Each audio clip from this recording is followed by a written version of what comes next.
بسم الله الرحمن الرحیم. زموږ د نن ورځې درس د وای توری ده او د هغه اړوند لغتونه وایي. ورډز فور وای د وای لپاره لغتونه، او موږ مخکې ویلي چې وای هم خپل آواز ورکوي او هم د یا آواز ورکوي، یعنی هم خپل وای تلفظ کوي او هم د یا آواز ورکوي. لکه یانګ، یلو، یسټرډے، یاد، year.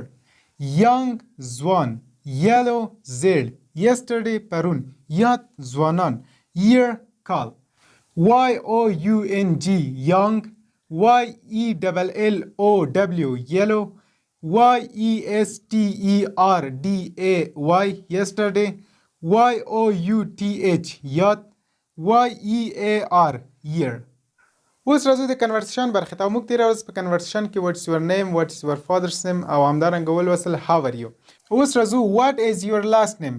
ستا تخلص څه دی یا وروستی نوم دې څه ده. what څه is the your ستاسو last name تخلص. my last name is هر څه دی چې تخلص و هغه به ورته وایي. my زما last name تخلص is the. او what is your nickname ستاسو لقب څه ده. what څه is the your ستاسو nickname لقب. my nickname is هر څه دی چې لقب و هغه به ورته وایي. my زما nickname لقب is the اماغه خپل لقب به دې ورته اخلي.